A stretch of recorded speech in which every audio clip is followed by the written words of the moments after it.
So I guess I'll talk about Agent Carter. Okay. So, there is so much to say about this show, I don't even know where to start. Since it seems like nothing really matters anymore in the MCU.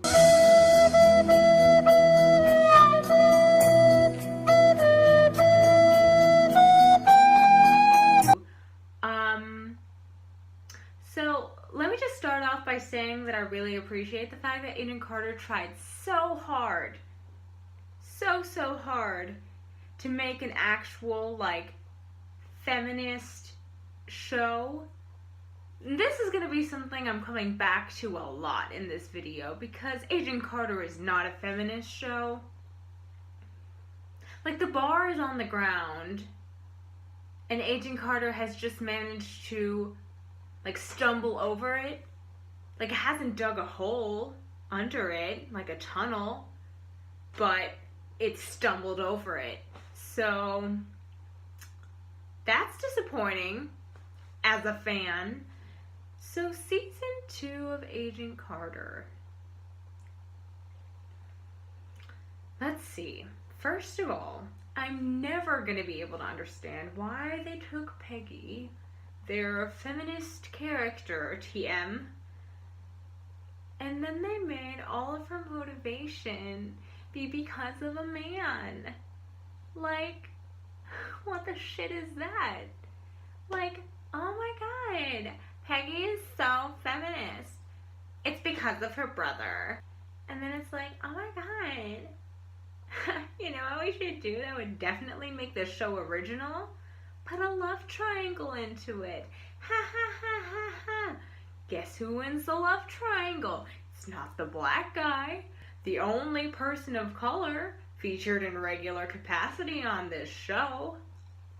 Well, okay, so we established a setting and we established some characters in New York. What are we gonna do? We're gonna scrap it. We're gonna put it on the poop pile.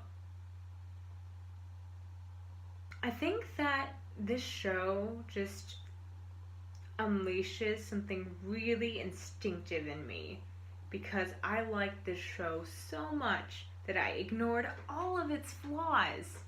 And then season 2 came along and it's like, here are my expectations, and it just trampled on them.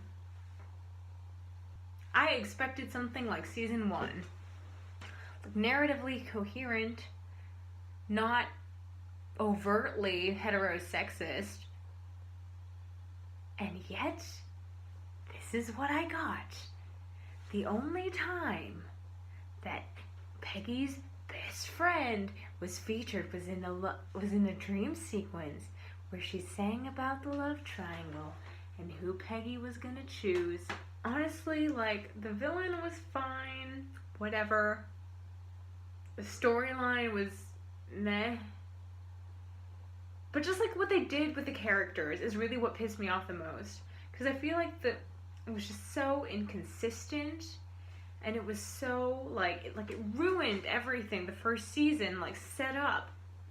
The only thing that they tried with is that they had the one black guy who was intangible for most of the season. Like, you could just reach through him and, like, that's not, like, I cannot bear to rewatch the season. I'm not going to pay money for it. I refuse.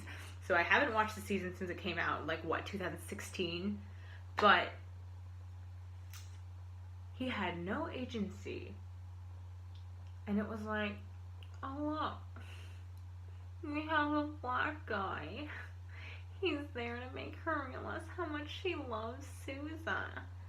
And I really liked Sousa the first season. Like, he wasn't, like, my choice as Peggy's love interest, because, like... Hey, I'm lesbian.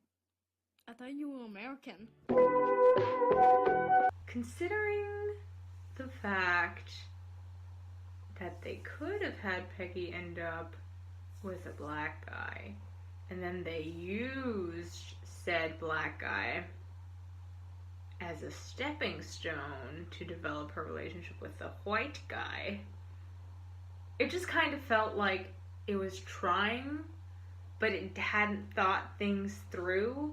Like, they were like, oh, okay, the first season, like, people complained about not, like, about like there not being enough people of color, whatever. We'll put one in the second season, but then they didn't think about like, okay, is this like actually like a good representation of it? And I feel like then at that point, like if you're not going to do it properly, just leave it. Like that doesn't really help anyone. And another one of my issues was that like because they had the whole thing with her brother, how like her brother had like motivated her to become like this great woman, and people can have like sisters too, or mothers that inspire them, or just like female mentors. Like I think like regardless of the complaints that I have with the movie, like Captain Marvel did this really well.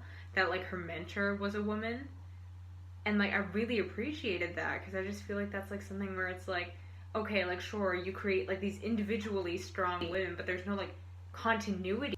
There's no like continuous line of women who are like strong. Like I hate that word, but like women who have like agency and women who do great things, because it's always like the only way a woman can discover her own greatness is if a man is like, hey Peggy, like you're great.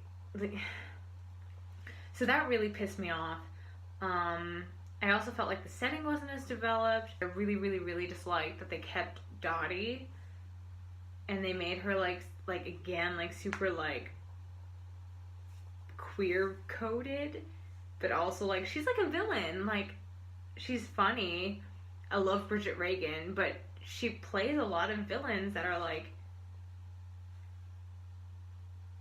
queer coded.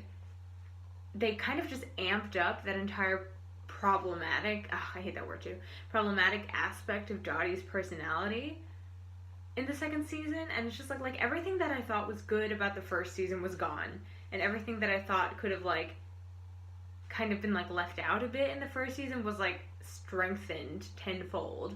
The love triangle, like I will never for the life of me understand why they thought that was necessary. And then there's the representation of the POCs. For season 1, feminist show, there is not a single woman of color in a recurring capacity for the entire damn show. That's not a lot of women of color. And I know that like it's always like, oh well, like they're trying, but try harder. Like Jesus. Like Agents of S.H.I.E.L.D. did better. I don't understand why. Like Agent Carter plays in New York in like the 1940s. Like black people had been invented by then. Like Asian people had also been invented. Like a lot, like all the people had been invented at that point. And I just don't understand why. Like you're gonna be like, oh my god, we're gonna make a super feminist show, but we're not. We're only gonna have one white woman in it. And like, I do know that Haley Atwell is part Native American, and I do think it's great that she talks about that openly. I do think that as a white passing mixed person, the characters you play are not automatically of color. Darren Criss, for example, plays Blaine in Glee, and Darren Criss is his mom is Filipina. Anyway, so he's playing a white guy, and he's said that in interviews, so I feel like this is kind of like a similar situation. So I'm really not trying to discredit that or to invalidate her, but I feel like just like in the context of the show, like that's not entirely relevant. And I feel like if you're gonna make a show, you're like, oh yeah, we're so feminist, like put like women of color in it. Especially because Peggy, for the majority of the show, was like the only one with any emotional depth who wasn't a villain. Like you really just try harder. Like I guess this is like the thing it all boils down. It's just like try harder.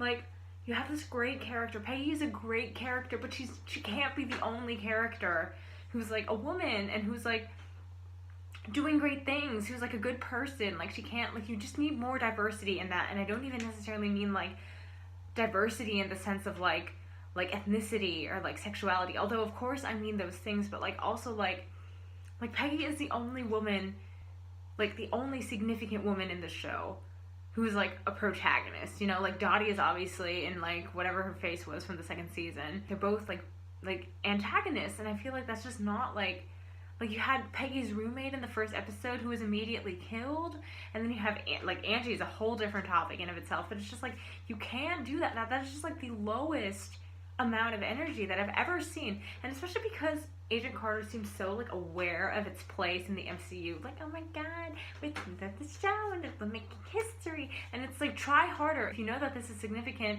for people who are going to watch your show, for little girls, for whatever, like, then just try harder to make it like an actual good representation, to like give people who maybe don't necessarily have the capacity to relate to Peggy that much, like, just give them something, like, throw them a bone. Like, oh my god, like, don't make your wonderful feminist superwoman show about one woman. Like, there's no continuity in it. Like, I think that this is something Wonder Woman did really well, because it showed that there was like she had female influence. Oh god, I hate it when people use the word female. I'm sorry I did that. But like, she had that influence of other women around her who made her who she was. Or I don't know, like, now I'm just gonna start listing movie names that I think did this better, and that's not really productive. But like, I just don't appreciate the idea that like Peggy is always the only one. She's the only woman who's like strong, who's like allowed to have emotional depth, who's like a good person with morals. Okay, now I'm getting back to the whole like the show is white as shit thing. New York and Los Angeles are both cities that are not exactly known for being super white. Like, New York and Los Angeles both have significant minority populations. The population of New York at the time the show was set was 10% black. Like, you cannot tell me that there were less than 10 New York-based characters in that show. Like, just like by like statistics, like one of them should have been black. And like, I know that you can always be like, but historical accuracy, and it's like, okay, but this isn't like actual history. Like, we're not doing a documentary. The showrunners can always be like, well, I know this isn't exactly historically accurate, blah, blah, blah. It's like people say, oh, but it's different with, like, people who are, like, so feminine in shows because they choose to be so feminine. No, they don't choose anything. They're fictional characters. It's like, oh, but the SSR would have never hired a black guy. No, the SSR isn't going to hire anyone because it's a fictional entity. Like, the showrunners decide that. Like, it's the nature of fiction. But anyway, okay. I have a lot of issues with the show, in case you haven't noticed. We're so progressive. Let's be feminist with one white woman who is straight. And then we get to Angie.